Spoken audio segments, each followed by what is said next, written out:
Sleazy Podcast, the podcast about anything and everything, but mostly TV and movies. And now it's time to get sleazy. Hola! Spooky season's over. What's up with that? Shit's depressing. It's just Spooky season is never over. it was here and gone in a flash. And I'm with you, dude. Spooky season does not die tonight. Yeah. Evil may die tonight, but not spooky season. Welcome back, ladies and gentlemen. This is the world-renowned Sleazy Podcast. I'm your host, Sleazy, and I am joined by my number one, Mr. PBS, Howdy. the Reese Cup lover, Damn right. They're delicious. and also our one and only producer, the Pitbull, Robzilla. Hello. How's He's it? number 2 for a reason. He's sporting this year's Sleazy Podcast hoodie. I like it, sir. It's cold enough for Looks it. very comfy. It is. I just want to take a nap. Looks damn near like a Snuggie on him. Yeah, I know, right? I'd have made you one, but you didn't respond to me. I'm good. I got all He's my like, I'm fine. shirts. Just like Right. I messaged you guys earlier, and I'm like, hey, I'm at the store. I'm getting burgers. I'm going to cook out. You guys are more than welcome to stop by. Not a fuck you. What do you need? Well, you see, I was In the off. words of Tiger King. I was off, as were you, I believe.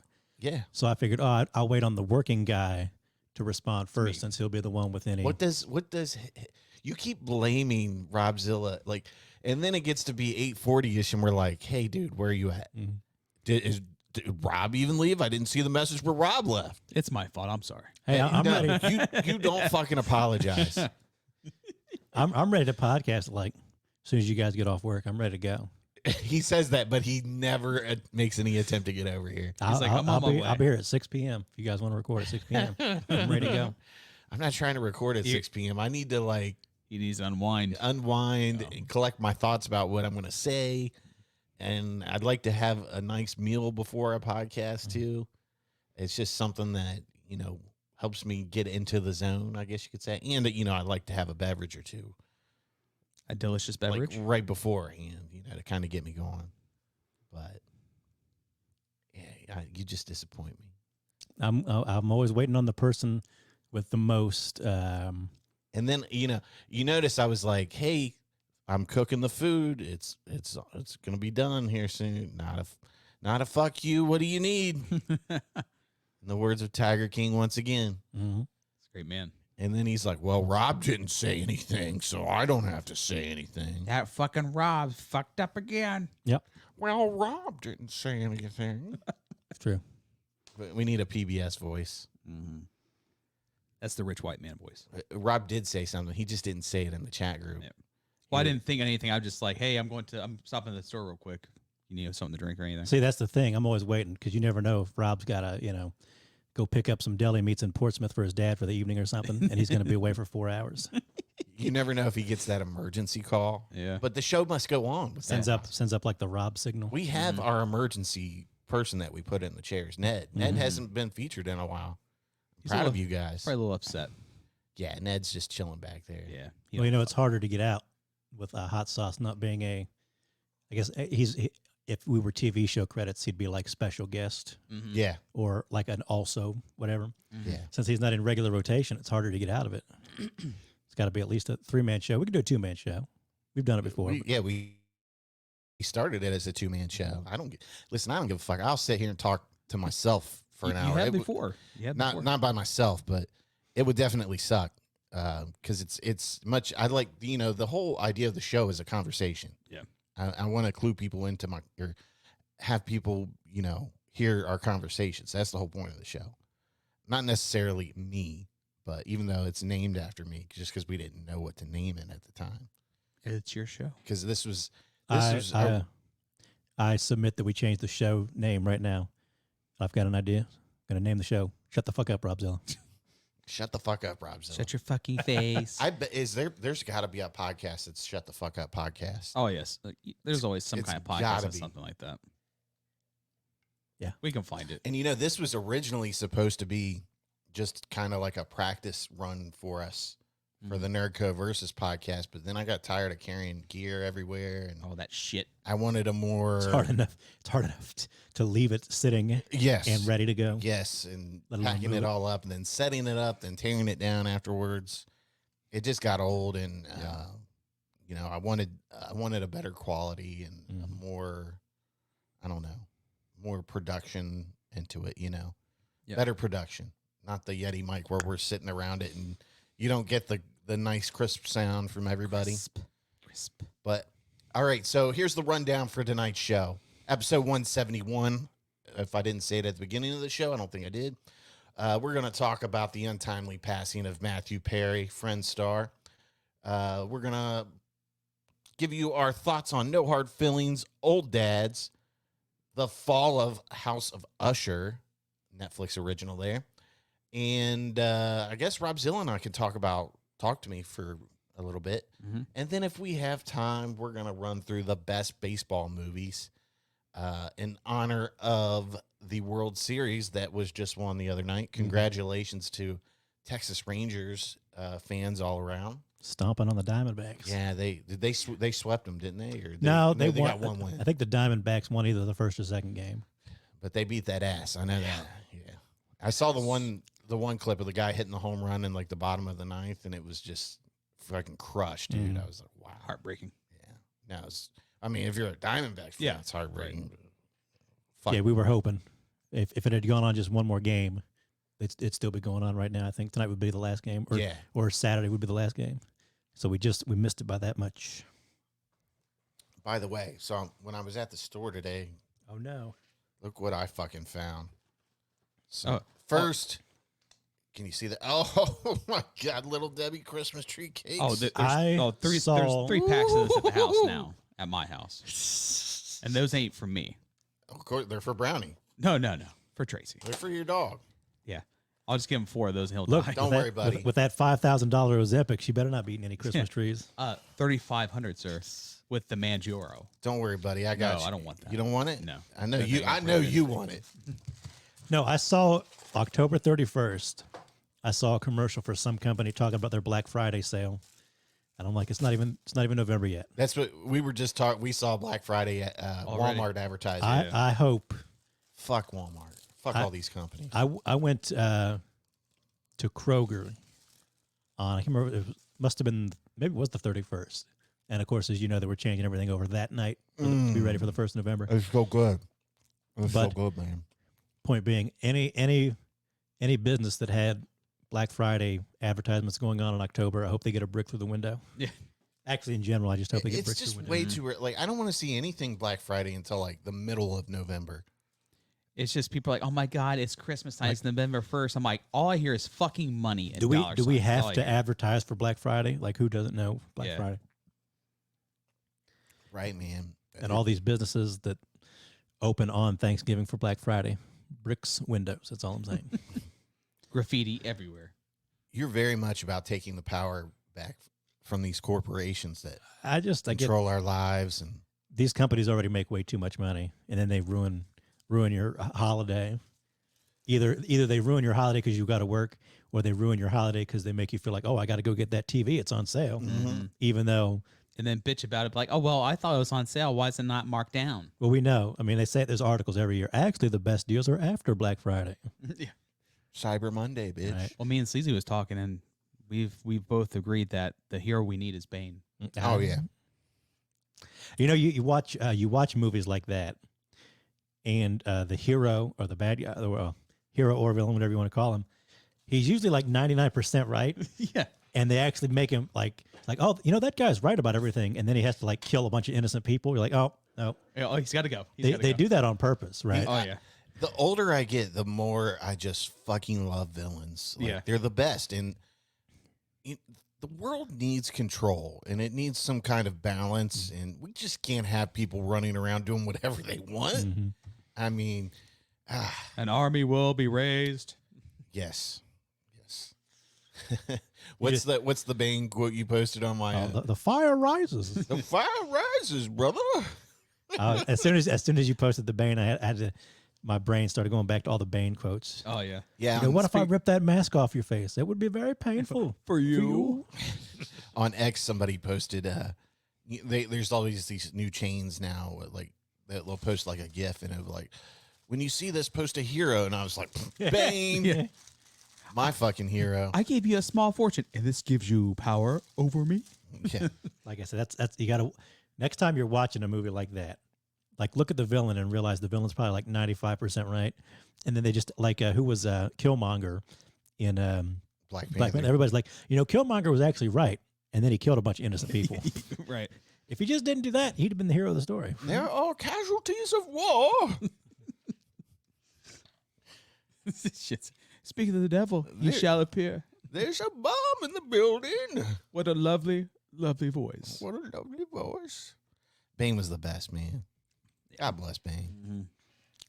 Mm-hmm. I love when he puts the hand on the shoulder. Like, do you feel powerful? Yeah. Do you feel in charge? Do You're you evil. feel in charge? Unnecessary evil. Man, so moving along. The Grim Reaper has spun the motherfucking wheel again. Taking the souls. He spun it twice actually this week, but I mean, we're not a sports podcast. Bobby Knight was the other one. Mm-hmm. And I'm sure there's probably another one after that. Suzanne Summers. Oh, yeah, Suzanne Suzanne Summers. Summers, the yeah. week I thought before. there was a Yes. few. Yeah. It's a trifecta when that motherfucker spins the wheel. Yeah, this is particularly sad, I mean, with Matthew Perry. And for those of you that don't know who Matthew Perry is, he's one of the many stars of Friends, a sitcom that ran for, 10 seasons? I want to say it was 10 seasons, but one of the better sitcoms you'll ever watch. Yeah. It's very well. One of the loved. most popular sitcoms anyways. I didn't care for Friends all that much. You didn't? I loved Friends, dude. I didn't really watch it. I've seen a few episodes. I liked it, but used to never watch it with followed my mom like every Thursday. I It mean, was something I might catch an episode like on TBS or something in the middle of the afternoon. But I recently watched it. I think it was when they put it on Netflix there for a little bit, but I watched it all, in order again, and it was a great watch. It was still held up. So, Yeah, it was 10 seasons. you like all the homophobic jokes, do you? I don't know. Those people, some people were complaining on yeah. TikTok. Listen, that's what era I'm from. If they're homophobic, so what? It's not like we're actually going out and doing these terrible things Yeah. to the gay community. I mean, come on. Yeah, maybe some of them. I know, people Homophobic. always got to bring out the negative like that, and it should definitely be a part of the conversation. But Yeah, I mean, listen, and you know what? There will be things the next generation says about this generation, and so on and so forth. It just continue. Yeah, I mean, it's the circle of life, I guess you could say. I'm looking for an article here about Matthew Perry. Let's see here. I think TMZ, as usual, was the first to report it. Yeah, that was and we were setting up for the Cincinnati Toy Show, and my phone buzzed in, and it was like a Yahoo update that Matthew Perry had passed away. I was like, holy shit. But crazy. I saw some article that was kind of ripping TMZ because I guess they've been like they pay off people to get the news first, Yeah. and there was something like I guess Kobe's widow was still really pissed at him because they somehow got pictures of like the helicopter crash or whatever. Yeah. They paid off whoever to get him and all that kind of stuff. Matthew Perry went to rehab 15 times before getting sober. I know he went quite a few And times. this was the thing, like, he was, I mean, it was no secret. The man was an addict, an alcoholic. Mhm. He had his battles, but it looked like he had, turned that curve here. He was in the upswing. Yeah. And I mean, people said that he was in good spirits the day before, or even that day. He was playing pickleball with friends. Right. That was sort of his two big challenges over the years was his addiction problems, which he talked about freely. I guess he had some program that he paid for or whatever up in like 2015 that helped people. And then he had some stomach issue that put him in the hospital and like nearly killed him or something. Yeah. So, I mean, he looked rough for 54 or whatever he was. Yeah, well, I mean, he had gained weight. I mean, as you do when you age, and he didn't look like the same energetic Chandler Bing, but I mean, great talent though. He didn't really do much after Friends. I mean, he had a couple movies here and there, but think I had one with Salma Hayek. Oh, that movie's yeah, pretty good. I love that fucking That movie. movie's really good, actually. We'll go through his IMDb after Yeah. this. Yeah. Sort of golden age rom-com there. Oh yeah, that was another one that was funny, and I'm sure if people watch that, they would be like, "There's all kinds of racist jokes in here." Yeah, get over it. It's jokes. That's what it's called. Jokes. Get over it. Yes, get over it, Rob. Tell him. Get over it. But being overly sensitive, it's fine. Enjoy life. Yeah, I mean, there's nothing wrong with, enjoying a laugh or two at each other's cultures, I guess you could say. Don't see me cry when they make fun of fat people. I laugh too because the shit's funny. Yeah. I'm just saying. Shut up, you fat bitch. You fat bitch, I ain't got nothing for you. Damn body shamers. All right, so this one comes from Variety.com. Friends co-stars gather to mourn Matthew Perry at actor's private funeral. Wow, they had a funeral already. That's crazy. Quick. Well, I mean, I guess it's like a week later. Private funeral was held for Matthew Perry on Friday afternoon with the actor's friends, co-stars in attendance along with other loved ones and family. People reports that Jennifer Aniston, Matt LeBlanc, David Schwimmer, and Courtney Cox and Lisa Kudrow all convened for the event held at Forest Lawn Memorial Park in Los Angeles. It's also the final resting place of notable names such as Paul Walker, Carrie Fisher, Debbie Reynolds, and Nipsey Hussle. I think it's supposed to be Russell. Is it? Yeah, I think it's supposed to be Russell. It's probably a typo. I don't know. I don't even know who Nipsey Hussle or She Russell was is. she was like a comedian. Yeah? Yeah. Or he was a rapper. I don't know which. I think it's a rapper. But Hustle would make sense there, wouldn't it? The funeral, Rob, look that up. See if Nipsey Hussle is a Yeah, we person. can't continue this article until we find out if it's Hustle or Russell. So we can call Variety out on a typo if it's right. Hussle,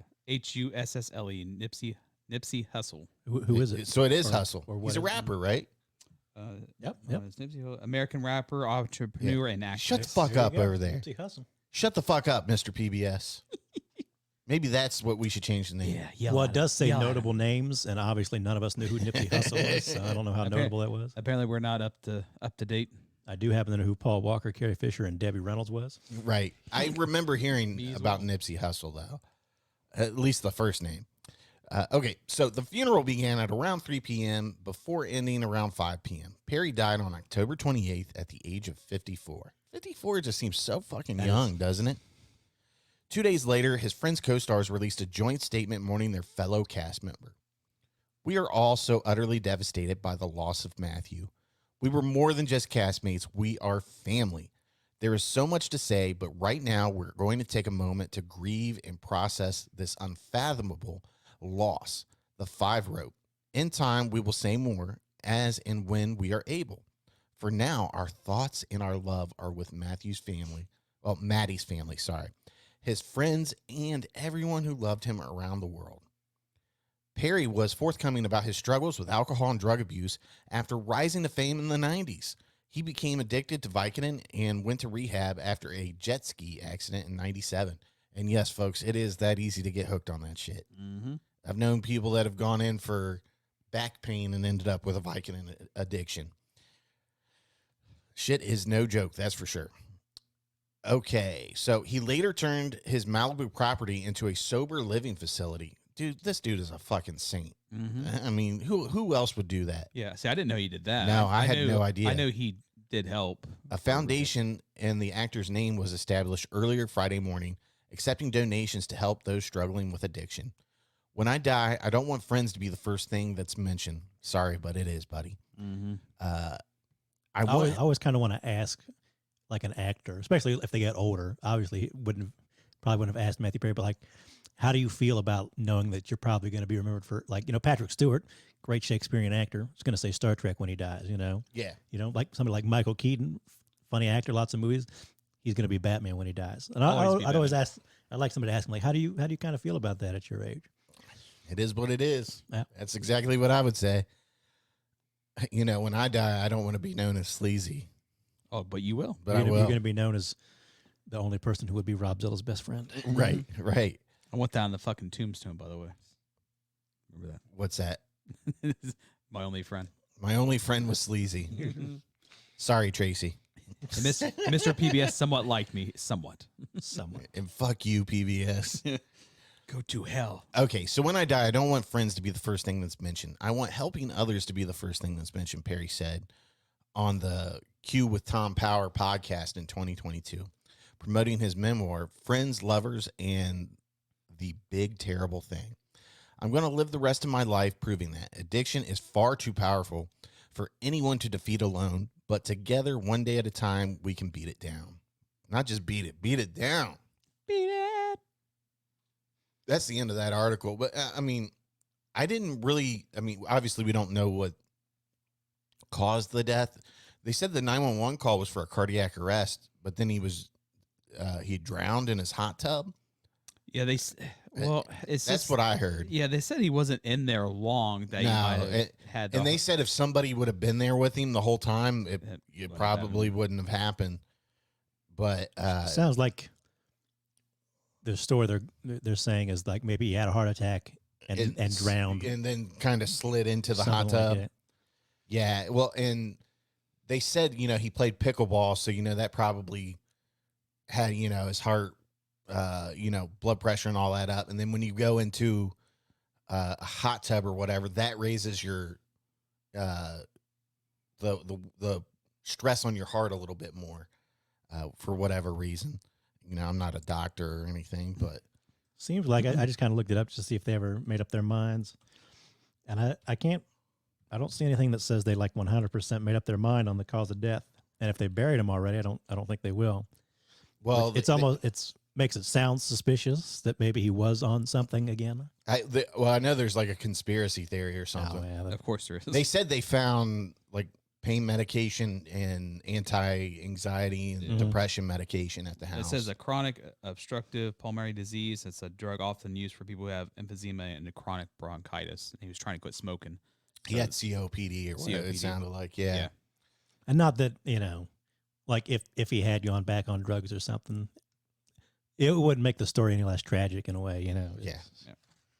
But maybe it makes it more tragic that he wasn't, because he really was clean and trying to do his best thing. How do you not He like was trying Friends? to, yeah.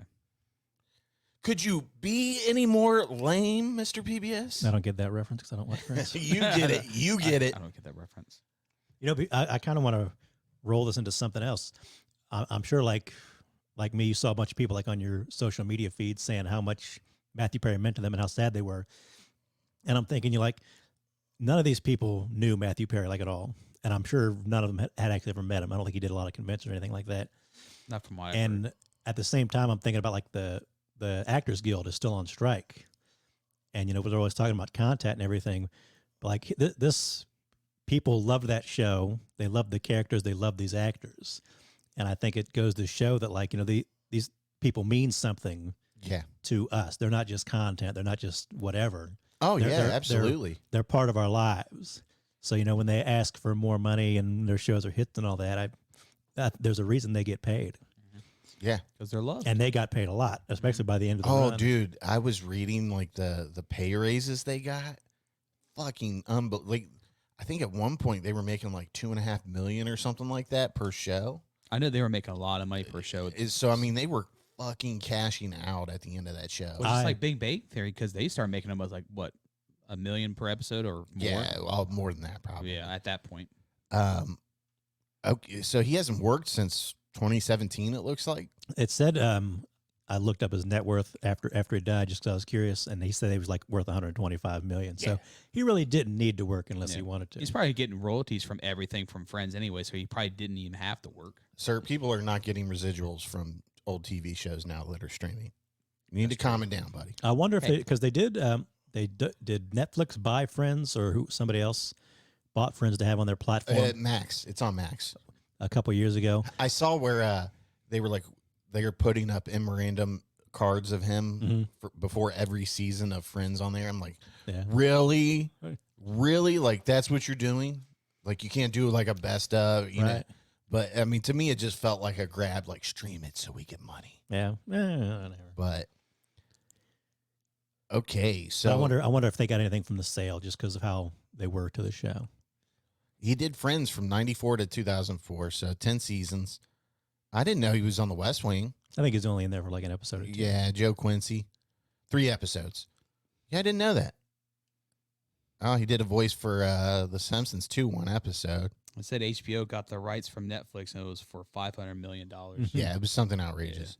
Fools Rush In was the name of that movie with Selma that's Hayek. a fun one, 1997. I fucking love that movie. That was It an awesome great. movie, actually. Is that streaming anywhere?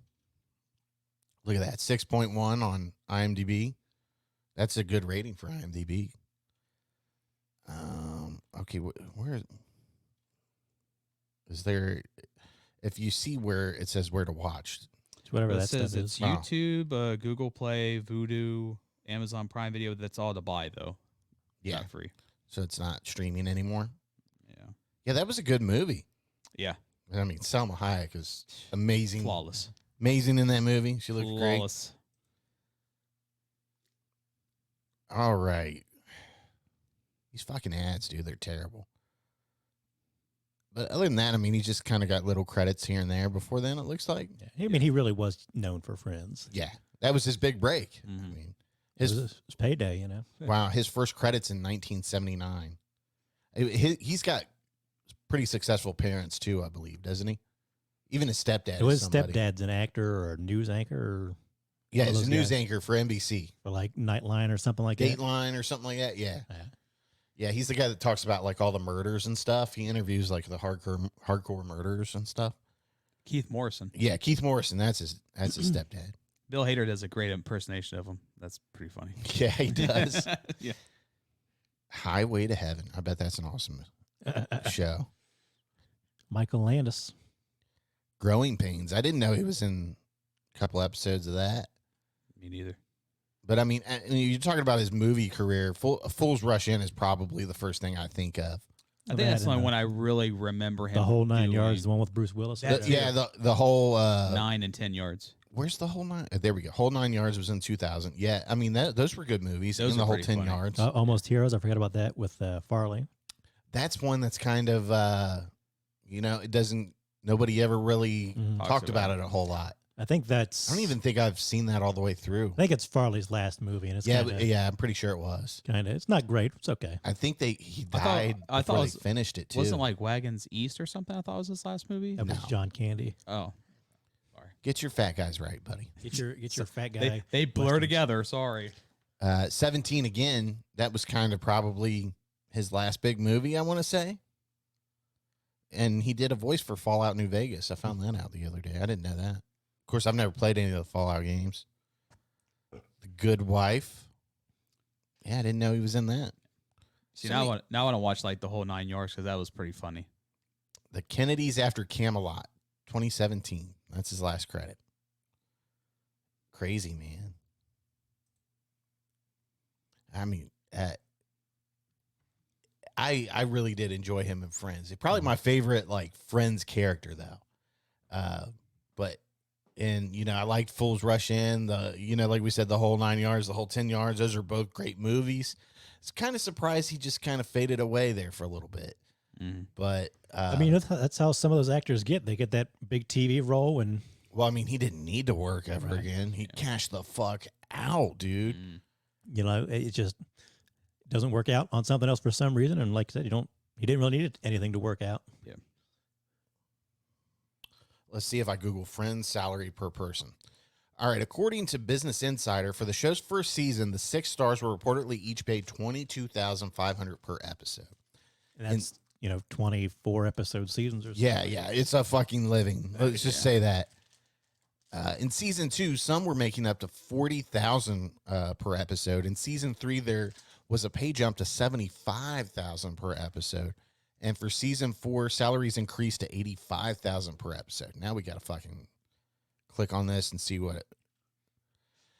Okay. I feel like, because I know Schwimmer was in some movies around that time. I don't think any of them particularly took off. Yeah, Matthew- Schwimmer's career didn't take off. Matthew LeBlanc had a couple of like kids movies and then he was in Lost in Space. Yeah, Lost in Space, and TV. he had was his good own, in Lost in Space, Yeah. man. I think, and of course, He had his TV show Joey, I think, Who's, which didn't do well. Yeah, I it didn't think. take off. It was the spinoff after Friends. Was it? who's Okay. Scream? What's her name?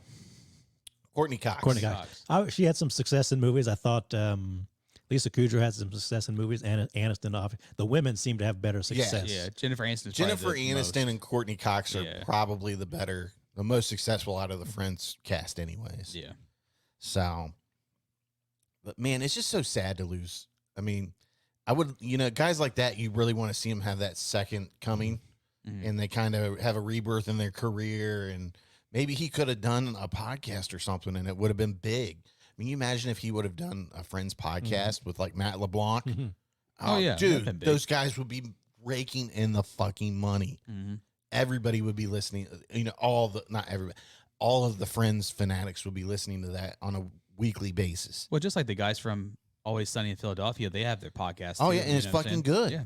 And I mean, if you're a fan of the show, you listen to it so you can hear the ins and the outs of the show and Right. the things that inspired the episodes.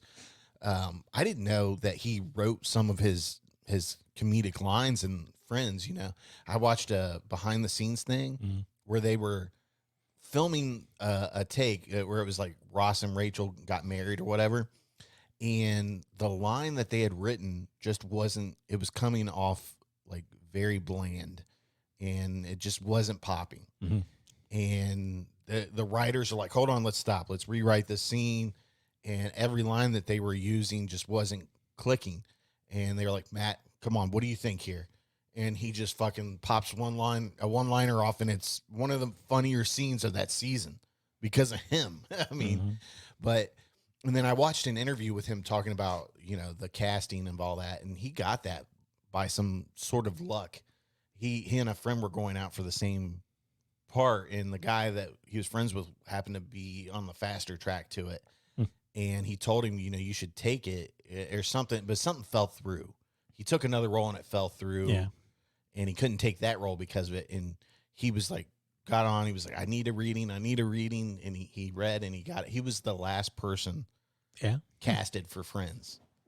So, I mean, he didn't give up on it because he loved the character Chandler, and he thought the character Chandler resembled him. Yeah, I remember him saying that in an interview. And, oftentimes some of the best people on screen play characters that are just themselves, that they kind of dial up a little bit. Often, like in wrestling. Yeah, they said I just play myself, but I amp it up to like 11. And that's kind of how he talks about Chandler. He was like, Chandler was me. I just got the character, and it was real easy for me to go into that role. But I thought that was very interesting. So what you're saying is you're just waiting on somebody on a hit show to write a real piece of crap for Robzilla to get So his he can residual. try out for it? Yeah, fuck yeah. Robzilla, that's totally Robzilla starts making that $1 million an episode. He's putting it into the podcast. We're buying a fucking studio. Yes, there. we are. We'll just buy a community house. How's that sound? That way, Mr. PBS will never be. We won't late. even have to have a podcast. We'll just have bot listeners or something. Yeah, Yeah. yeah. They just ring up the listens and all that. I would buy like a community this movie. Everybody, all my friends in. All right, so season 5, all 6 were paid $100,000 per episode, $125,000 per episode in season 6, and listen to this, it jumps up to $750,000, 7 and 8, and finally the Friends went on to become the highest paid TV actors at the time, raking in $1 million plus per episode for the show's last 2 seasons. And like PBS said, these are like 20, 24 episodes. Yeah. You're fucking set you're set if you do a season. I mean, Big Bang was like 24 episodes per Oh, yeah, season. definitely. So it has to be just like that with Friends. Definitely. Okay, so moving along, we watched a shit ton of stuff, movies, TV. What do you guys want to talk about first? Do you want to talk about the movies we watched, or do you want to talk about the fall of House of Usher? Doesn't matter, wherever you want to do.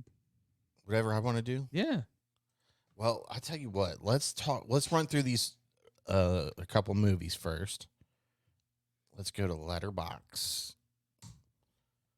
So we can share this. I was I like to have my Murder, She Wrote on in the background. Oh, Jesus. And there is an episode later in the series. I think it ran for like 9 or 10 seasons, where Angela Lansbury is on the set of a show that is obviously like supposed to be Friends. It's not Friends, but it's their version of Friends. Right. And it didn't occur to me like that both shows were on at the same time. Yeah, I would. It's Yeah, like I would assume Murder they She were. Wrote started in 88 and maybe went to like 98 or something.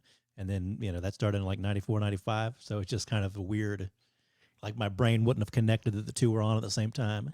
Yeah. By the way, what do you think about the DVD background? The bouncing DVD. Yeah. Are we going to, I put I want that to play on. Atari at this are point. people going to be watching, waiting for it to hit the corner? Yeah, that's what we were doing for a little bit. I've seen it hit the corner about 2 or 3 times so far. So, oh,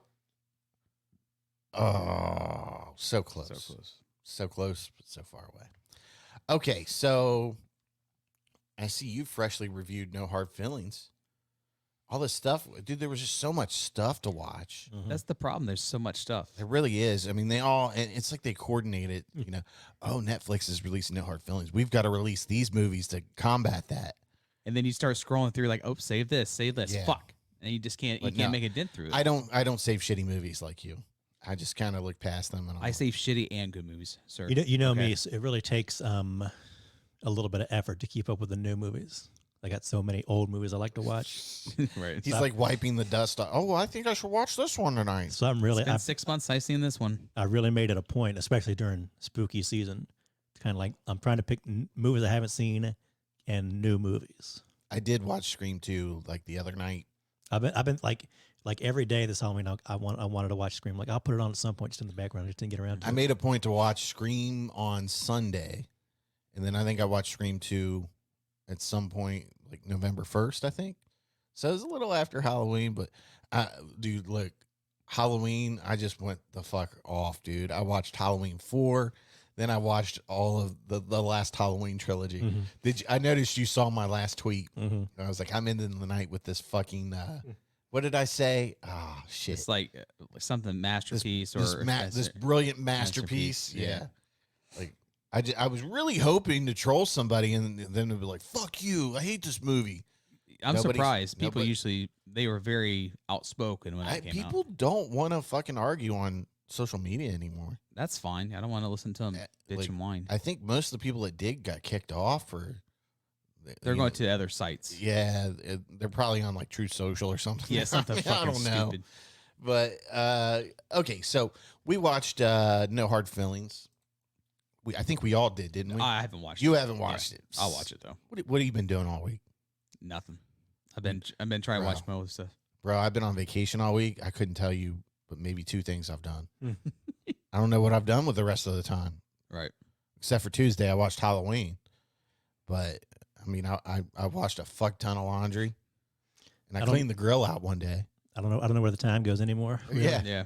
I mean, the other day I got up and I ate breakfast and I played a game of Madden. And I was like, oh fuck, I need to go to the store and get a brush because I want to clean the grill out. And I cleaned the grill out. I fucking scraped all that shit out, dude. Every once in a while, I still get a whiff of like grease. It's disgusting.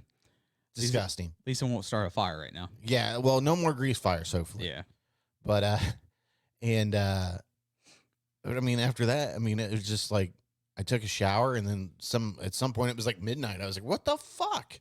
Right. Like, where did my day go? Yeah. That shit doesn't happen during work time.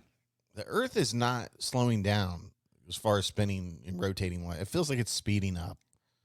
It's like you get home after work and you're like, I'm gonna sit down for 5 minutes and scroll TikTok or play 6 a hours game. later. And then it's like 90 minutes later, you're like, shit, I got to take a shower. Yeah. Like, Yeah, go to I'll bed. hop in the Fuck. shower. TikTok in particular is bad for that. You get on TikTok and it's like 5 hours later. Rabbit hole. And then sometimes I'm like, I look at our group message and I'm like, oh my God, I really did share all those TikToks. Yeah. I'm like, I got to stop that. Like, I'm so fucking sick. But I mean, you have to share them though, because They're hilarious. I'm afraid you'll miss them out and then Yeah. you won't get what I'm talking about later. And they're funny. All right. So no hard feelings here. PBS gave it a 3.5. So this stars Jennifer Lawrence and Andrew Barth Feldman. I wonder if he's related to Corey Feldman. You think? Probably not. Yeah, just some coincidence there. Mm-hmm. Look, it's a comedy. It's pretty rough around the edges, I guess you'd say, for today's time. It's It's frowned upon. I think it's trying to be like partly like sort of a raunchy 80s kind of comedy, but it's very much it's got some heart to it. So Yeah. it's not all like funny. Well, definitely with that ending. The ending was probably my least favorite part of the movie. I'm Yeah. like, what's going on here? What the fuck? I mean, this is just not right. This kid, I mean, I can't spoil it. I just can't spoil it. It's okay. It's okay. No, like look, the thing I didn't like it, like the end, it gets a little. Listen, I'm just gonna say this: this kid doesn't even get laid. It's fucked up. Well, It's I fucked up. Whole actually point of the does. movie. It counts. It counts. What he It said. counts. It counts. He's like, those were my thighs. Like, it counts. It counts. Believe me, if I was 19 and had a Jennifer Lawrence level woman after me, it would count. Yeah.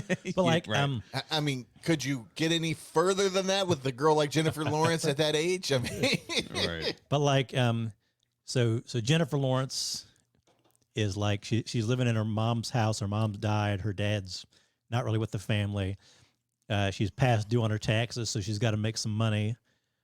And so I don't remember who the parents were. Matthew Broderick is one of them. And the mom looked familiar too, but I couldn't tell your name. Natalie Morales. And they're like, we want you to have sex with our son, but we want you to bring him out of his shell because he's going to college next year. Yeah. Dating. Date So him when hard. you say dating, do you mean date him hard? Date him hard. And so obviously it's going to be a little bit on the raunchy side, which is fun. I don't know. Jennifer Lawrence should be making like one of these movies like a year, one of these kinds of movies. You know, I really, since she's gone to like the more kind of adult-ish roles like this, like what was it, Black Sparrow, Red Sparrow, where she played the assassin. Red Sparrow. Red. That was a good movie. That was good. And I'd like to. She should be doing stuff like that. She should be putting out like an action movie and like a comedy It's kind of nice movie every year. when you've seen somebody do serious roles for 10 years and then you see him step into a comedy and you see him have fun with it. I mean, you could tell she had fun with this movie. She's got like 90s Sandy Bullock energy. And to me, this movie felt like an early 2000s kind of rom-com. Well, that's the thing. I think that's why it was so well received, because it's not particularly better than a lot of sort of the rom-coms that we used to get like every year, like we were just talking about with No Hard Feeling, or with Fools Rush In. Yeah. Like you used to get a bunch of those every year. Some would be better, some would be worse. Because they made money. I mean, Right. chicks went and seen them. They're cheap to make, and you go out on a date and see them. Yeah. See, I love the Along Came Polly with Ben Affleck. That's That's a great good one. That's a really good one. So We'll have to do that one night, like best rom-coms. Yeah. So like, it's sort of one of those things we just don't see like we used to, and we sort of didn't know we missed it until we missed it. Yeah. But my biggest problem with the movie is the end, where obviously, she's like 10 years older than him. Right, They're not right. going to end up together.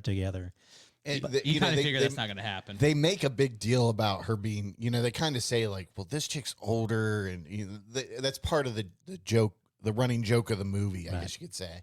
But like the end of it is like you need to move out of your mom's house and go somewhere. She's like, I'm moving to California. Like, you're an Uber driver. You're going to move to California and drive Uber. So that's what these movies always kind of get me, especially like Hollywood movies. They're all about like, you gotta move and go do this or whatever. Like, can't people just be happy? Yeah. Like, could she just?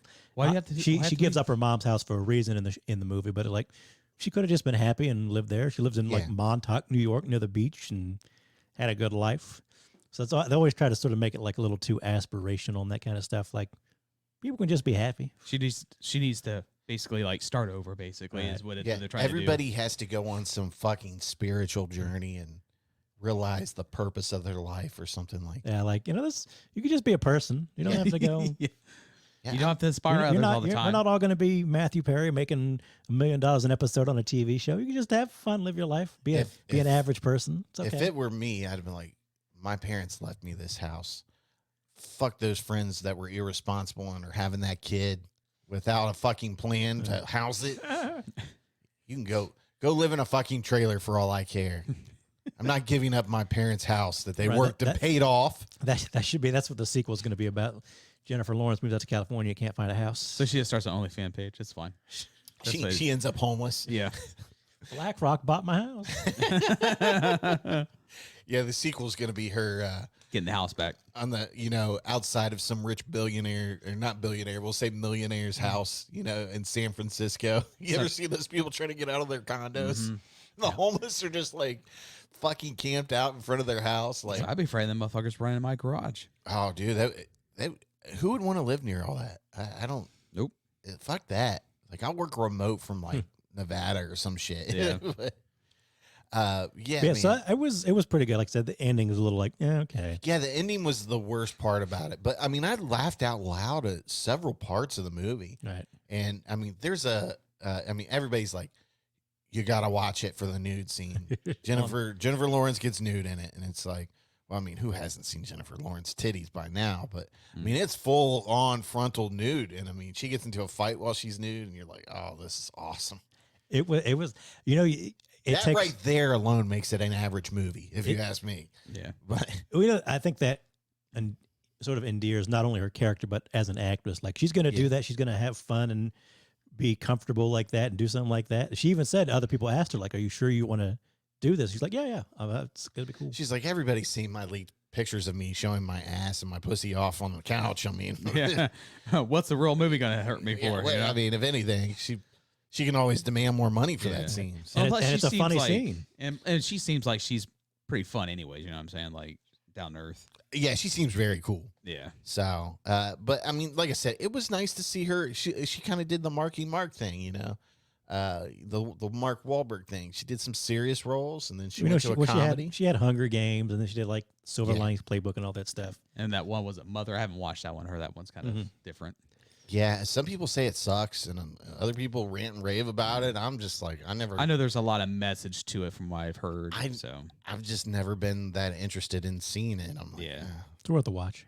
She did a lot of she not a lot, but she did a couple of like what do you want to call them? Not horror movies, but suspense thrillers. You know, back in the day. What was it? Was that her in House of Glass? Whatever it was. Yeah. like House of Glass. That was like Lily Sobieski. Yeah, she played in Eyes Wide Shut. That's there was a bunch of those movies, right? Like Last House on the Left, Last House on the Left is what I'm thinking. Last it blurred House together at the End of the Lane or something like that. I don't. But yeah, like I said, she should be like churning out like one of these movies every year, just making a boatload of money every other year or something. You know, I loved when she was going into the kid works at a like a fucking dog shelter or something, and she comes in there in this fucking dress, and she's like, you know, I want to adopt a dog. And I mean, any other dude would be like, fuck yeah, you're gonna adopt this dog right here. If I was that 19-year-old dude, I wouldn't know what the hell to do if somebody came at me like that. Like, what? Yeah, I mean, this hot woman tried to kidnap me or something. definitely. I would have been like, is this part of some prank Is this a show? prank? Like, I mean, where's the hidden camera at? Right. I mean, what's going on here? Yeah. Like, am I gonna be on YouTube or what? But okay, so I'm on her IMDb page here. I always forget she played Mystique. Yeah. X-Men. I always forget that. She was hot as Mystique. American Hustle. Yeah, she was in Yeah, that was American good. Hustle. That was good. Supposedly, is this that Joy movie? I think that Joy movie is supposed to be pretty good. House at the end of the street is the one. That's what it is. Yes. House at the end of the street. Look at this, man. She's crushing it with all these 6.4, you know, Dark Phoenix 5.7. Oh, 7.0 Passengers. I don't know if it's that good, people. Come on. It was okay, but it's just like I was just X-Men Apocalypse has the same rating as Passengers, really? I mean, it was a good movie, but as far as like shitty comic book movies, but okay, Joy, Serena, American Hustle, Days of Future Past. That was a good movie. I enjoyed that one. I've only seen the first Hunger Games. Have you guys seen them all? No. I've seen like one. Are you interested in seeing them? No. Because I'm like, really. I watched the first one. I'm like, this is a total ripoff of Battle Royal. Battle Royal. Yeah. Battle Royal was I way read all the better. books when they came out. They were easy reads. And I really didn't like that first movie at all. Yeah. Like at all. It was just I just thought it was like, okay. I'm like, I just didn't care for like it. it was just not a good movie. Maybe the other ones got better, but I just It's got a 7.2, sir. I cared so little for it. I don't even care about the other ones. I've read the books already. Silver Linings Playbook. That won an Oscar, didn't it? It was, Did she it was win an Oscar? nominated. I can't remember if she They won won that. something. I know that. Look it up. And It was up for a bunch of the awards. And Bradley Cooper Winter's was in Bone is like her first big movie that I haven't seen that one yet, but that's supposed to be really good. The Bill Engvall Show. Yeah, I don't know. I don't remember that. Cold Case, Company Town, Monk. So where's that one movie I was talking about? You passed it already. Did I? Was it? Right at the well, it was top of your screen right there. Oh, the house at the end of the street. So she did that after Hunger Games? What was I thinking that was like way before? That might have been filmed and didn't come out. She had a or bunch of whatever. stuff come out. Yeah. Well, Well, I like, mean, so she crushed it there for a She while. was like super duper hot there for a while. Yeah. This is a good movie, though. I enjoyed it. It's got a real low letterbox, or not Let's say, letterbox. yeah, Silver Linings Playbook received 8 nominations. I feel like there was like some backlash against her just because she was kind of so hot there for a minute. Yeah. So now that it's kind of died down. It was nominated for, let me see here, Academy Awards for Best Picture, Best Director, Best Adapted Screenplay. I don't think I've rated this movie. No, I haven't. Oh, it's got a 2.3. Hey, it's an average movie. I mean, 2.5. Give it a 2.5. I mean, look at that. There was a Look at bunch that. of Look those. how hot she looks at this poster here. You're gonna tell me that alone isn't worth 2.5 stars? Come on, people, Get it together. for real. Is this amateur hour on Letterboxd? I mean, come on. It's just amateur hour. Yeah, but no, you and I went and saw. I don't know if Rob saw. We saw Red Sparrow. I thought Yeah. that was, I she, didn't it see was it, cool. yeah. That was like her first kind of like. She had a full frontal noodle in that scene. Yeah, she Oh, got. did yeah. she? But she's like a kick-ass spy. You know, kind of came on the heels like the John Wick stuff. I kind of think. She's in some like Russian program or something Yeah. like Was that. it yeah. something like similar to that? Like, was it Atomic Blonde with Charlize Theron? That was kind of like, did it come out around the same time? Yeah, Probably. Atomic Blonde came out around the same time as Okay. Red Sparrow. Okay. Yeah. That movie fucks, man. It's good. Yeah. I'm in this mood of saying fucks, you know, as in like it's good. Yeah, I've heard that fucks, it rips, it bangs. Yeah. Bangs. That's a banger. Yeah, Atomic Blonde fucks though. I'm surprised Mm-hmm. they didn't do a sequel. Yeah. Who I can't remember which. Bill Skarsgård was in that Well, I one. can't remember which of the John Wick guys did that because Yeah, because it was like Stilinski- from the makers of John Wick. Yeah. Stilinski is still doing the Wicks, and he's kind of having like the bigger career. And the other guy, I think his name was like Leach or something like that.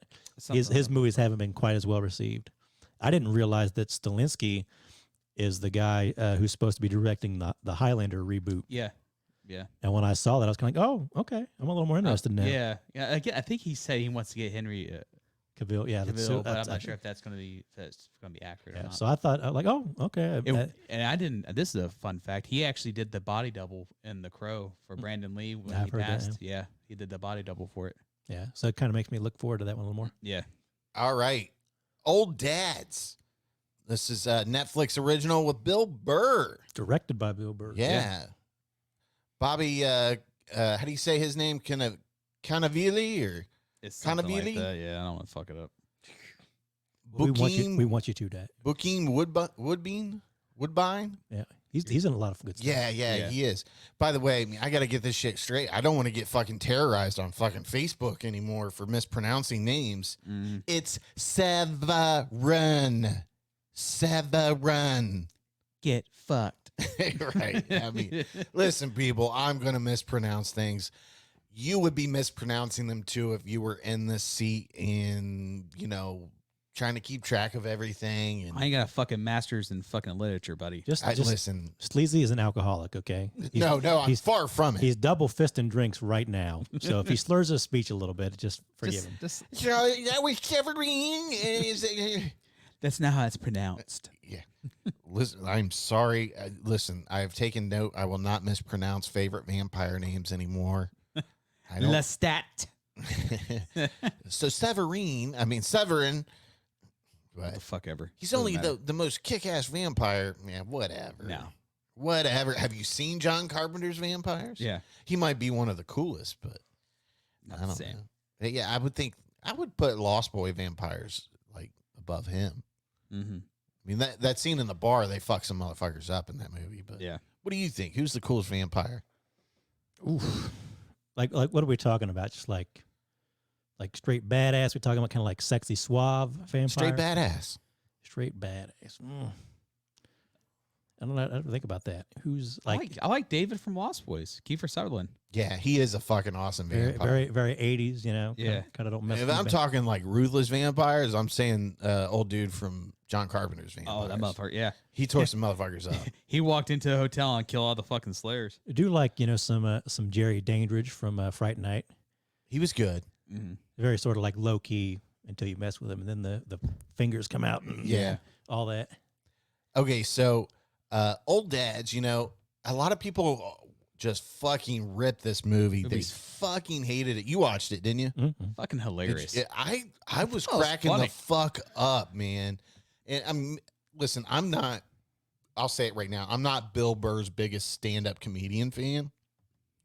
I mean, I think some of his stuff is okay. I really loved his show, the animated show he did for Netflix.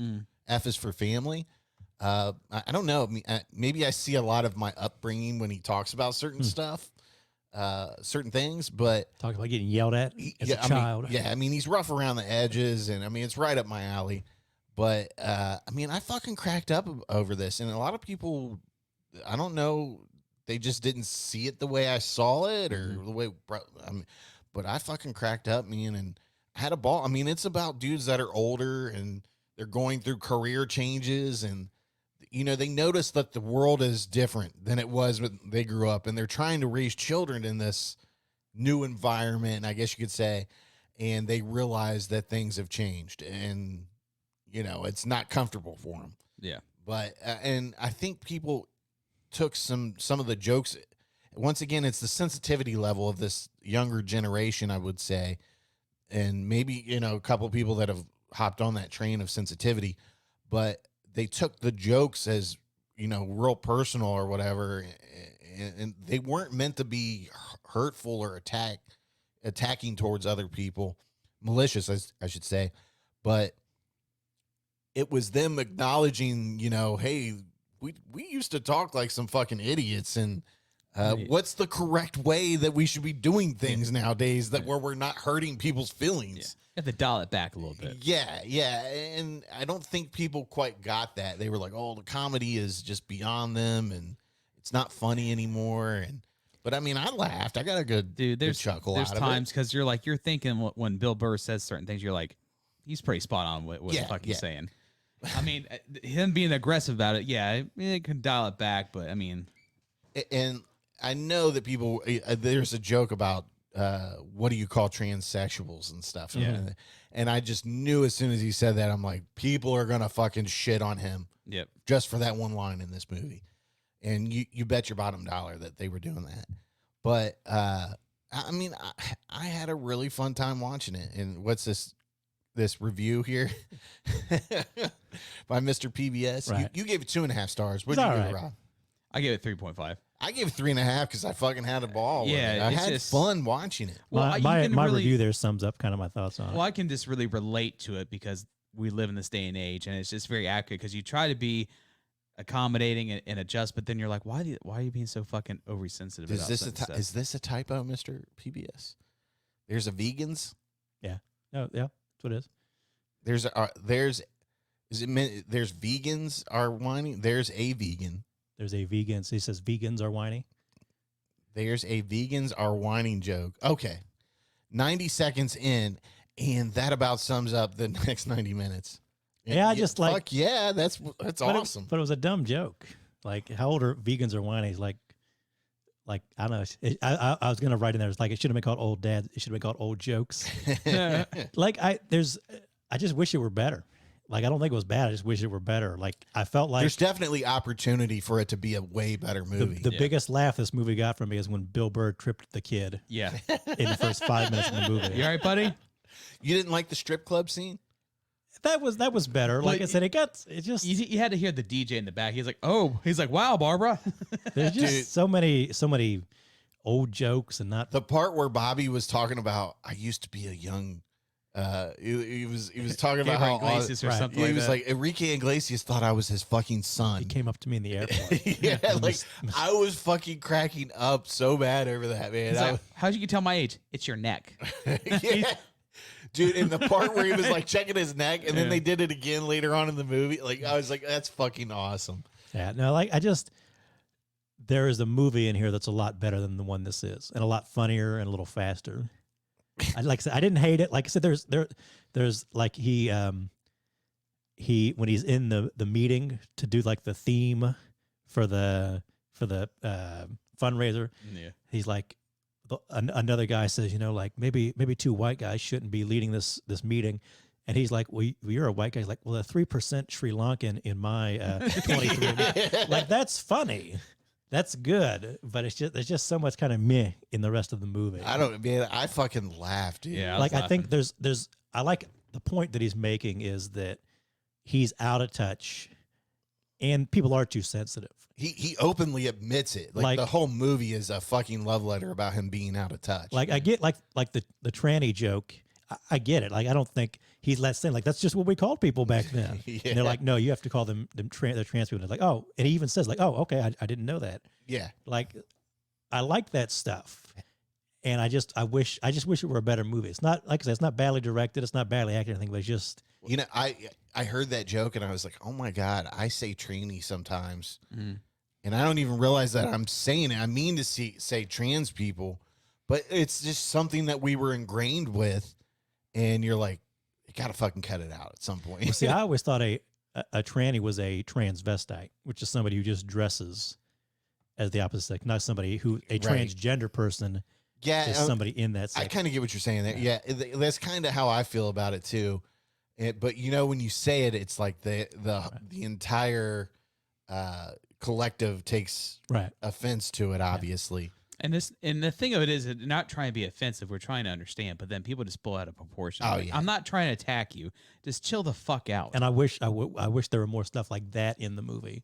Of like, no, I'm trying to live in this world. I just don't understand the rules. Yeah. Yeah. Okay, so this one's too long. I'm not. I still like those parts. Yeah, David Ehrlich's like a professional critic and all that. Is he really? Yeah. Like Bill Maher, if he were very bald and occasionally funny.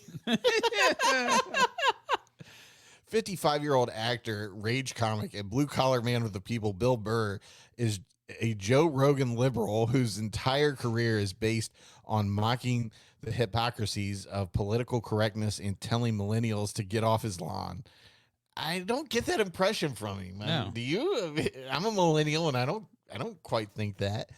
Yeah. He's living personification of Principal Skinner saying, I am so out of touch.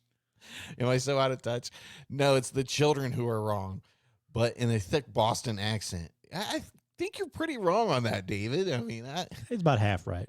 but with that in mind, it doesn't come as a huge surprise that Burr's directorial debut is the story of a very bald and occasional funny middle-aged man, played by Burr in an inspired stroke of casting, who's fed up with all the holier than thou. We won't go on. I mean, come on. At some point, don't you have to get tired of all the political correctness? Yeah. Like, can't we just have fun with all of our shortcomings and just have fun, live life. Yeah. And if somebody, I listen, if somebody were to say something that I haven't said about myself, I would probably shake their hand and congratulate them instead of crying about it. But I don't think people have that mindset nowadays. No. Obviously, people are just raised differently. And I think we have to take that into account and try our best, not to offend them.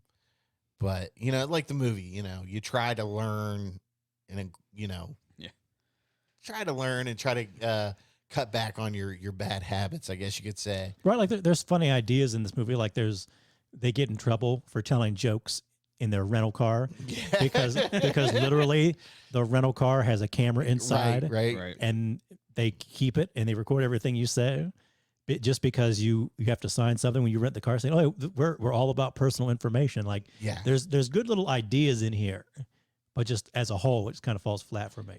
But there's little moments that are kind of like, oh, that would have been more interesting to go that way. Or like the kid whose parents won't tell him to calm the hell down. Yeah. Like that's been done to death, but it was funny. Like I said, that's the biggest laugh when there are parents like that. What do they call it? Like free range parenting or whatever. Something like, yeah. Like discipline your kid or they're going to be fucking maniacs when they grow up. He's just letting out his emotions. Like, tell him to shut the hell up. Yeah. Calm down or something. Yeah, he doesn't need to smack the fuck out of people with sticks. Okay, buddy? Right. Honestly, didn't know if to rate it 0 or 5 stars. I loved and hated it so much. That kind of sounds like where you're at, Mr. PBS. I was so lit. What is that, Famalam? No cap, you tweaking? Okay, I'm done with this one. Some of Bill Burr's best work, The Guardian, 3.5 stars. I want to see more. Is that it? There should be a more button up at the top, so you can Up at the top. We'll go to either go to popular reviews. Oh, there we go. Hit the more button.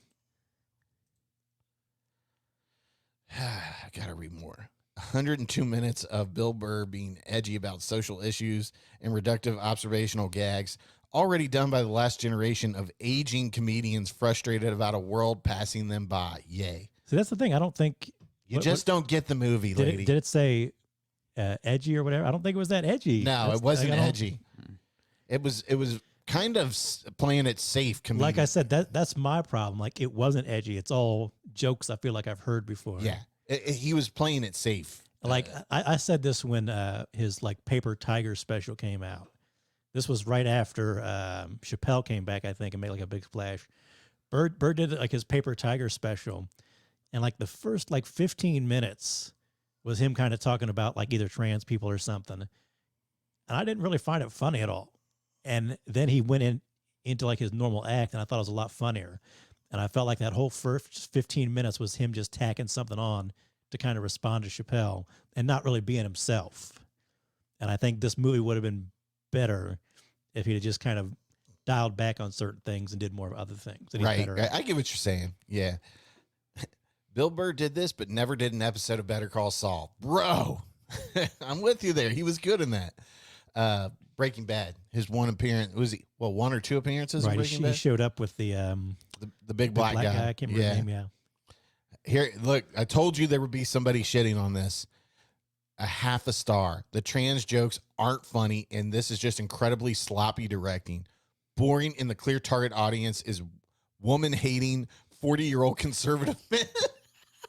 I did think to myself at one point, like, this is a movie the Daily Wire would have made, except it wasn't conservative enough. Right. He's not even like, I hear him talk about certain things, and I've heard him talk like when the pandemic was going on and stuff, and I don't quite get conservative out of him. Right. No.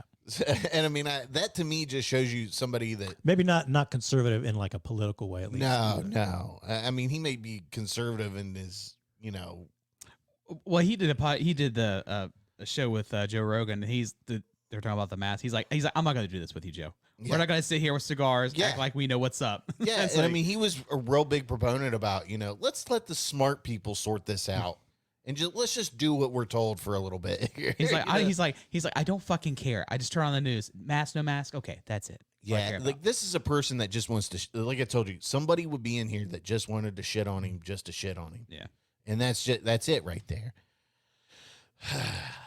Spend some time with an old dad complaining how times are bad. They may pretend they don't offend, and some things are just a fad. What a great poem. What are you doing in there? Writing a little haiku? Well, yeah. I mean, you can see how you have to pay attention to the movie as well. You can see how they're kind of evolving and trying to fit in. I mean, because, he makes fun of that guy on a scooter. And then at the end of the movie, he's like, oh, man, these are fucking awesome. Yeah. I mean, like, people just totally didn't get the whole point of the movie, I think. Oh, I didn't think about that. And you kind of walk away, fucking asshole. Here's a 2-star review. I do think Bill Burr is a compelling lead man, but this movie just isn't funny enough and is too sitcom-y to recommend. Real old man yells at cloud energy. That sounds like your thoughts right there, PBS. I think I listened to that guy's podcast. He's pretty good. Who is this, Brett Arnold? Yeah, he does a podcast where they review like every new movie coming out that week. Okay, so cool. he's a good listen to kind of at least know what's coming out because it's difficult anymore. Yeah, right. Excellent. Is the House of All the Fall of the House of Usher on Letterboxd? Yeah, it's on there. Is it really? Oh, it is. I didn't see. It's funny because it's on there, but like Midnight Mass isn't on there, so I don't know. Weird. Yeah, I don't know how Letterboxd always just figures these things out. Yeah, it's hit and miss because there's certain shows that'll be on, and then there's stuff that's not. So, we talked about this briefly during spooky season. Let me share the screen again. Booyah. All right. So, The Fall of House of Usher. And this is Mike Flanagan, Netflix original. Ruthless siblings Roderick and Madeline Usher have built Fortunato Pharmaceuticals into an empire of wealth, privilege, and power, but past secrets come to light when their heirs to the Usher dynasty start dying at the hands of mysterious women from their youth. So I really enjoyed this. I mean, I'm not a huge reader. I mean, I read some Edgar Allan Poe in fucking literature class growing up, but I recognize some of the lines they were saying and whatnot in there. Heavily inspired Edgar Allan Poe. Ton of You're references. Raven. Tons of references. Quote But the Robzilla. I really enjoyed it. And Carla Gugino, man, she is just, She's spot on. yeah, she's so gorgeous. And she was great in this too. Mm-hmm. And she's been really solid in most of the stuff she's done in the past 10 years. Yeah. Flanagan regular. Yeah, she's definitely a Flanagan regular. But what's his face? Who was the dad? What's his name? Is that Bruce Greenwood? Bruce Greenwood. That guy's awesome. He was fucking on. This may be his best role. He wasn't. I think I knew this, but I didn't realize it until I read it again. But he wasn't originally supposed to be Roderick Usher. Oh, really? It was supposed to be Frank Langella, and then he kind of got a little Me Too-y about some issues. I don't know if they were maybe like sexually related, but he got some issues with just how he was on set. So I think like all the Bruce Greenwood stuff was like reshoots. Oh, wow. And he's in a lot of it too. Yeah, he's so, one of the yeah, big He's in was- like roles. every episode. Yeah. But he was really good in it. But man, I mean, the writing is phenomenal in this show. Mm-hmm. And every episode, like, it's not so much that they're suspenseful. And, a lot of people said that this was the scariest show that Netflix has ever done. I fucking hate when Dude, people that say is just clickbait, man, right there all the way. It's not fucking scary. Now I think Mike Flanagan has it down for jump scares because there's a lot of times you're so involved with the story and then Yeah. he throws something in there. You're like, oh shit. And Yeah, he kinda doesn't throws he back. doesn't overuse them. Yeah. But he After- tries to place. Right. And like you said, like after the first episode, you're like, oh, okay, every episode somebody's going to fucking die here. Mhm. And Every episode is based sort of loosely around a Poe Yeah. story or something. and it's not so much that it's scary, but there's more or less like a I don't even know if you want to call it a shock factor of how the kids die or like they meet some gruesome deaths. It does get a little gooey Yeah. I mean, all of them get fucked up. and horny. I Yeah. was kind of surprised by the more hornier elements. Yeah. Well, it's just not even like scary. It's just a very unsettling, atmospheric. creeping feeling. Because you're like, oh well, I'm you know, just- this person's standing behind you. He's like, well, I'm not going to look. Yeah, you probably should. Especially and then after you see something you get moving. through that second episode. Yeah. By the end of that second episode into the third, you kind of get like, oh, this is going to be one of those, like, it's going to be like one of the kids per episode is going to die. And the whole thing's going to be sort of like how they get to that point. Yeah. And like I said, as I've read just about all the stories that they reference, the major ones anyway. So like, and each episode had its own title. So if it said like, the third episode was, I think it was like the Mask of Red Death or whatever. So I know that story is about Prospero bringing people into his castle and they all die by the plague. So you kind of get where it's going if you pay attention to the name of the episodes and you've read some of the stories. So it was kind of cool for that aspect, just because I kind of knew where it was going, but to see how they got there was always kind of cool, and how they incorporated the Poe elements. Even if I read them, I probably wouldn't remember because it's been years. Yeah. Years. But I just ranked it 4 out of 5 stars. I mean, it was good. It kept me entertained. There's a certain suspense, and the payoff at the end is, you're kind of like, who the fuck is this lady? And then Yeah. you kind of get on to, the last couple episodes, you're like, oh shit. They And did how it. about Mark Hamill? Mark Hamill was This fucking sweet. on in He this. was awesome. He was really good. really good. Mark Hamill fucks in this series. Yeah, he does. Pim Hard. Reaper. Object. Object. That man over there doing the crossword puzzle. I object. Yeah, he was a great like sleazy lawyer, Yeah. that does thy bidding. But man, this might be like one of the best. Bruce Greenwood has like one of the best. I don't know what you want to call it, like dialogue or scenes when he's talking about selling lemons Yeah.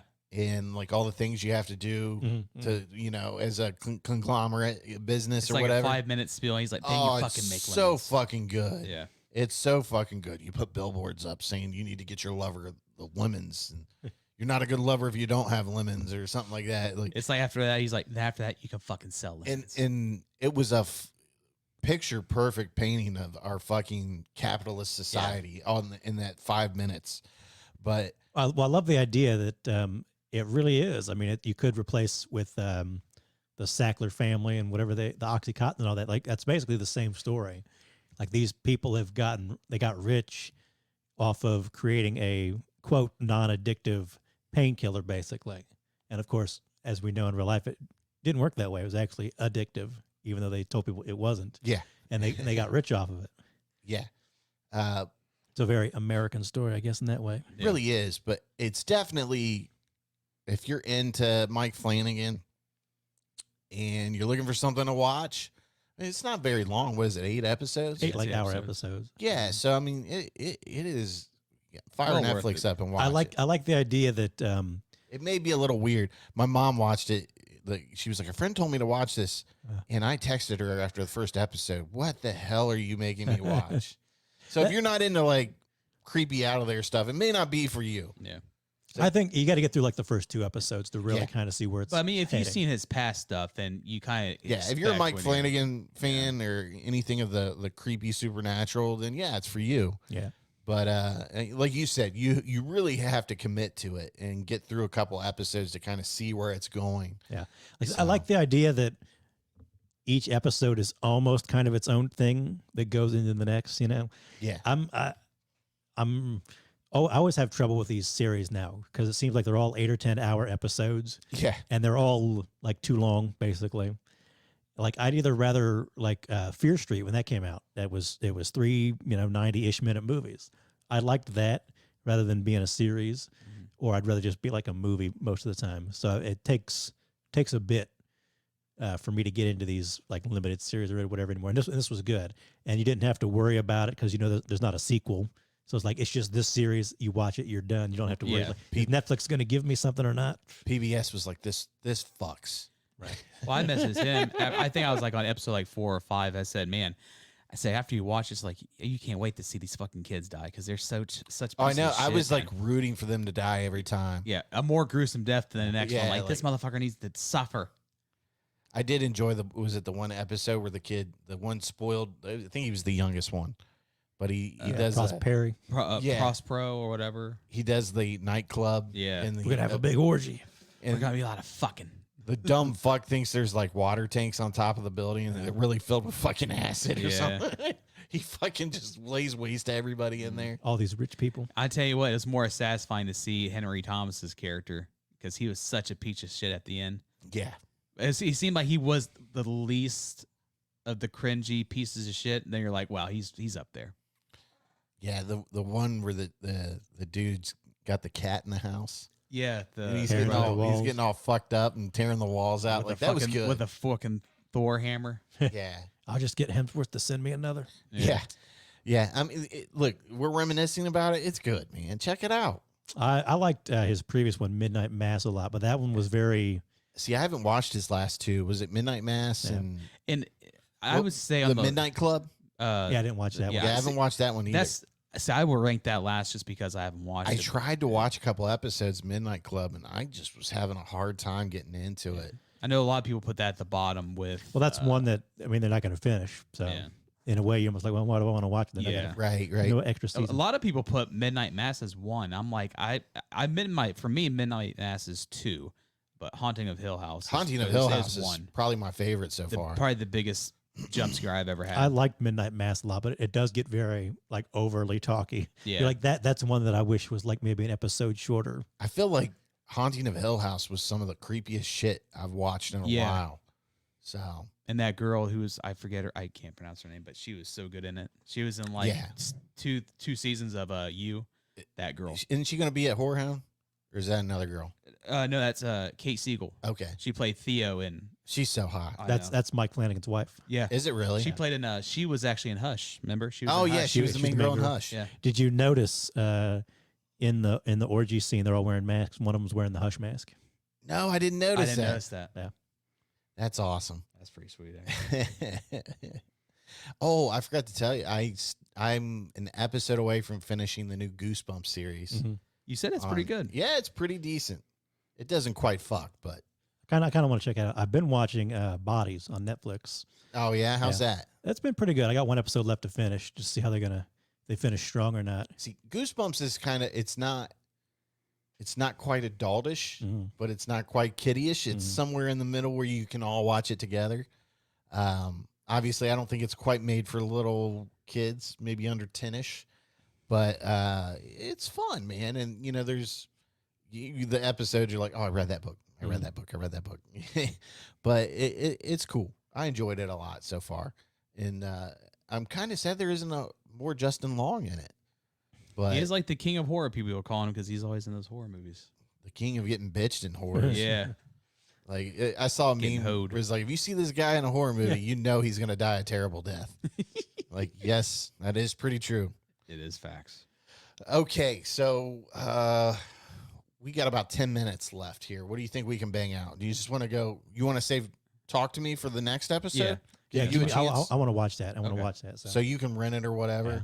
So I was hoping that we shared it a while ago that it was on Netflix, but it's actually UK Netflix. Yeah, I was just telling him said that. because I was looking for it. I'm like, where the fuck is it? It's Yeah. supposed to be on there. He came over earlier and he was like, "Where did you find Talk to Me?" And I was like, "Bro, I scored a fucking HD code from one of those websites. They emailed me. I with even it. said it's like it's Netflix, right? He's like it's the UK. I said, what the fuck? Get Yeah, out no, of you can here. rent it. I think for like maybe it's down to like $5 now or That something. might be, yeah. Yeah. See, I definitely want to check that out.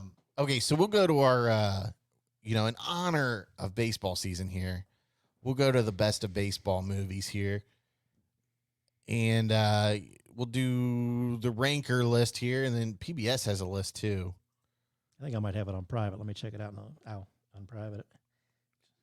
Oh, yeah, unprivate that shit, bitch. Okay, so ranker.com's the all-time best baseball films. All right.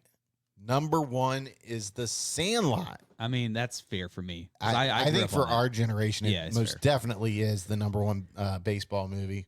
He's going to argue that it's I don't Field know. of Dreams. I don't know. I haven't seen Field of Dreams in long enough. I need to revisit it, but I like that one. I like The Sandlot a lot. I saw that when I was young. Yeah.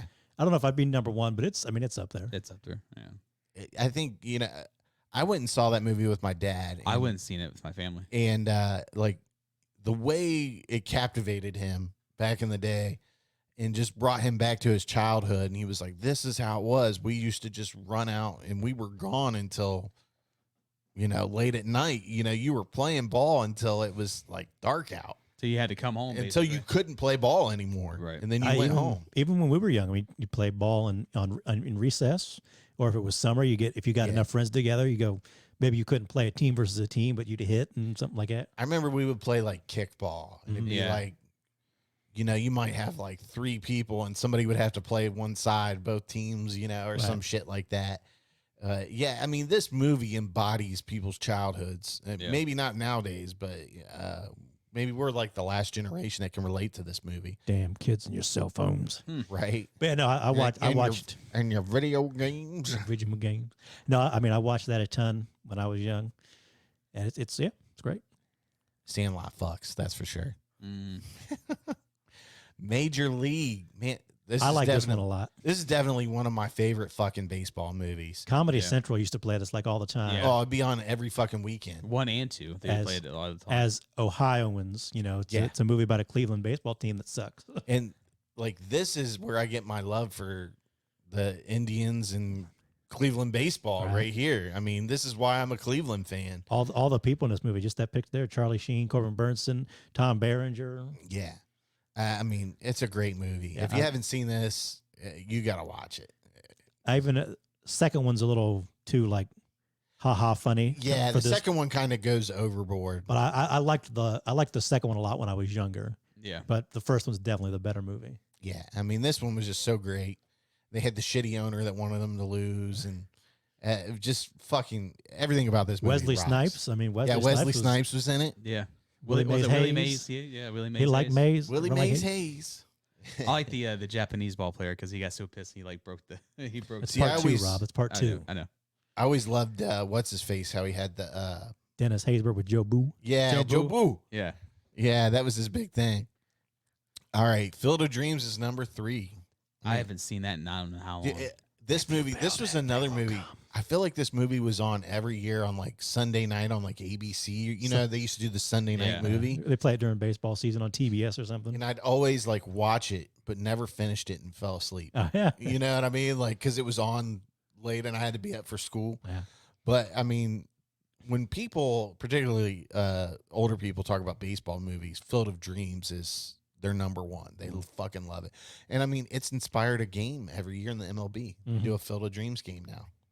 Kevin Costner's a baseball fan. Yeah. I think they're on the third game of that, the third annual or whatever. But and they've had some good games for that too. Yeah, I like that. I need to revisit it. I'd like to watch this one again. James Earl Jones, bitch. James Earl Jones was in Sandlot too, wasn't he? He was the neighbor with the dog. Yeah, he was the guy that got hit by the baseball and was blind. All right, for A League of Their Own, another Tom fucking Hanks, staple right here. Hilarious. There's no crying in baseball. Madonna was in this. Rosie O'Donnell, Gina Davis. Gina Davis, Lori Petty. Yeah, I mean this Tank movie Girl. is loaded. John Lovitz. I mean, Yeah, John Lovitz. David And Strathairn. So many. for those of you youngins listening, during what was it, World War II, they had to have a women's league to entertain people because you know a lot of guys people were drafted and they couldn't have baseball leagues anymore. The men were gone. Yeah, the men were fighting the war, and the women were entertaining at home. Yeah, I mean, it's just a good movie, good story alone, and it's just really good. And Tom Hanks gives a performance like you wouldn't believe in this too. I mean, everybody is genuinely good in this movie. Yeah. This movie fucks. It's a very 90s movie. Yes. Madonna playing a whore. Not Who far would have stretch. thought? Who would have Yeah. thought? Naturally. Have you seen her lately? She She is out of her fucking mind, dude. She looks like an alien. And I guess she's doing some tour over in like Europe. Hang it up, sister. Yeah. You don't need to Give be it out up. there. You're fine. Give it up. And she was dating some like 19-year-old. I don't know. She's with Guy Ritchie for a long time, wasn't she? She was married to Guy Ritchie, I Yeah. believe. But she's lost her fucking mind now. Yeah.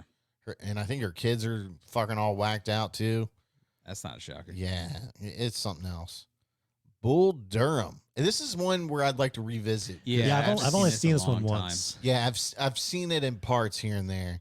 Again, Kevin Costner. I think he's not the pitcher; he's the catcher. Tim Robbins is the pitcher. Yeah. They both like Susan Sarandon. Tim Robbins is kind of on his way up, and Kevin Costner is sort of the veteran on the minor league ball team. Kevin Costner, man, he's probably on this list like 10 times. So it's got to be at least, what was the other one, like The Love of the Game or whatever, where he's the pitcher. You know, good movie. I don't know if I'd put it this high up in my baseball rankings just because I've only seen it once, but it's a good movie. All right, Moneyball. I love Moneyball. Still haven't seen Moneyball. I love Moneyball. Moneyball fucks. It's never going to get old. Sorry, guys. Yeah, I do need to see that one. I think one of the best scenes is like near the end with Brad Pitt and Jonah Hill when they show that videotape with that guy. Oh, there's tons of clips on this. Yeah. With Brad Pitt. I mean, Brad Pitt is phenomenal in this. Yeah. I think they give the old dude in the Oakland A's franchise way more credit than they probably fucking deserve. But Philip Seymour's actually in this. Philip Seymour Hoffman. But Brad Pitt has a bunch of classic one-liners and some of the shit he does where he goes back and forth with the manager because they introduce this new way of sort of like the data analytics driven kind of stuff. Yeah, the right? analytic kind of driven, we're going to put the players that get on base. I don't give a fuck if they, they're not getting hits or there's, we want on base percentage. Yeah.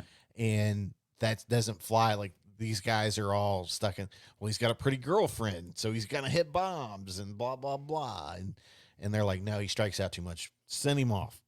But they end up putting together a winning team. They say the analytics made baseball boring. Yeah, probably. But they put together a winning team with next to no money compared to other franchises that spend like you wouldn't believe. And the guy that was part of this, I think he went to Boston and they won World Series there. Yeah. But Boston spent money too. Yeah. Yeah, they got money. Yeah. Okay. So The Natural. I've not seen The Natural. It's on when we started talking about baseball movies, it was sort of on my list of ones I need to see. Yeah. I've seen it parts once. of it. Yeah. I mean, it's classic. Robert Redford kind of comes out of nowhere. I think he's got the bat he made from a tree that was struck by lightning. Yeah. Everybody's seen like the end where like the infield lights are exploding and all that stuff. classic baseball. Robert movie. Redford, Robert Duvall, and Glenn Close. So you got a great cast there. Yeah. Definitely worth checking out. Yeah, classic baseball movie. All right, moving on to number 8. The Bad News Bears. I mean, fucking classic right here. Mhm. Got to bump that up. Walter Matthau, Tatum O'Neal, and Vic Morrow. I don't know if I've ever seen this all the way through. It's been so long since I remember I watched it. It was always on. This though. was another one that was like a TBS staple there for a while. Yeah. Definitely a good family flick. Have some laughs too. 8 Men Out. Never seen this This one. is don't another one remember on my seeing it. list of like baseball movies I want to watch. It's about the White Sox scandal, Yeah. Shoeless Joe Jackson and all that, where some of them were bribed, maybe some of them weren't bribed to throw the Throw World the Series World or whatever. Series. Wow, 1988 this was Yeah, I don't released. remember. Yeah, that's got Never seen that's that. got one of those stacked casts, I think. So that's one on my list I like to see. The Rookie comes in at number 10. Dennis Quaid. I've never seen this, but I've seen clips of it I've on seen like TikTok clips. and stuff. Yeah. One of those movies that I It's kinda like, based yeah, on a true story, I Yeah. believe. I don't know how I always feel about those feel good movies. Oh, there's your For the Love of the Game. This was a good movie. I don't think I've never seen that one either. Sort of that think it's been a almost long time. 2000s. Kevin Costner. Costner, he's a pitcher at the end of his road, but it's all right. It's worth a watch. 42. I haven't didn't see seen that this one. I never one. seen it. I want to watch it. Chadwick Boseman's in Yeah. it. Jackie Robinson. Yep. Good Yeah, story. and who doesn't want to see the Jackie Robinson story? Right. Okay, 61. 61 was all right. It's I just- don't remember that one.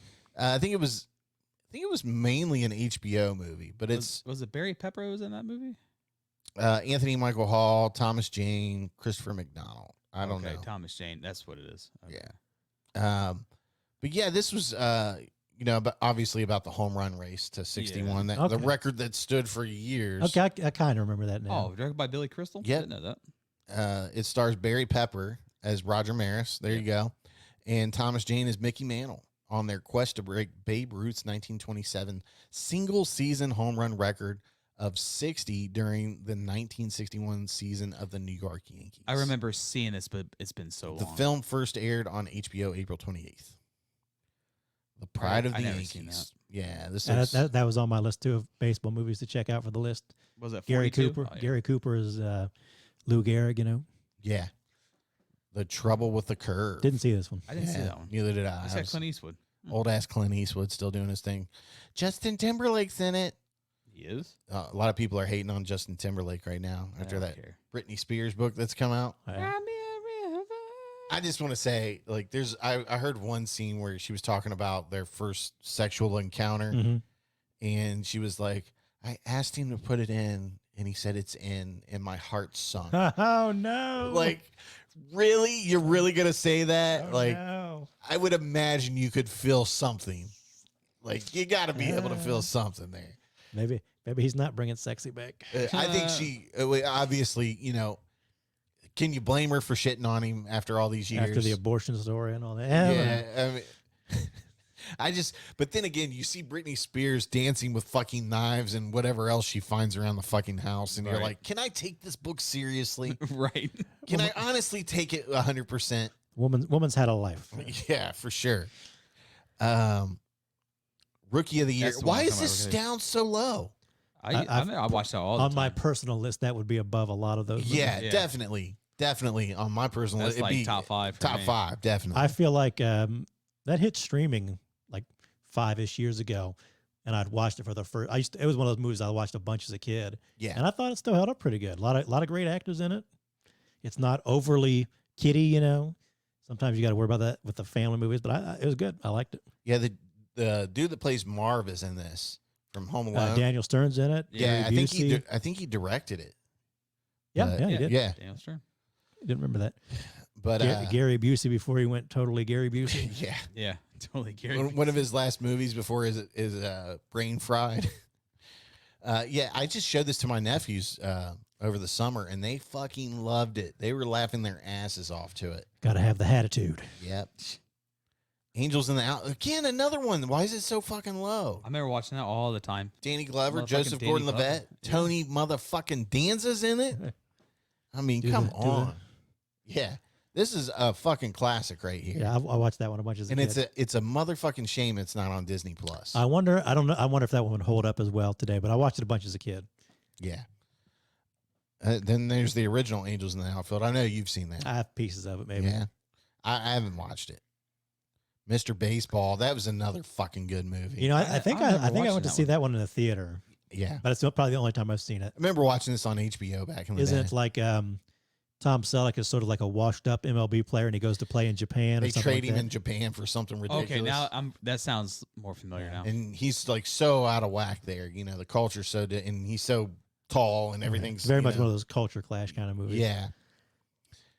Major League 2. Okay. I think we're at Little Big League. I think that's the one where the kid ended up owning the team. Hardball was good with Keanu Yeah, that's a Reeves. good movie. I like that. We'll bump that A little, up. little sad, but yeah, it's pretty good. 57% of people agree with us.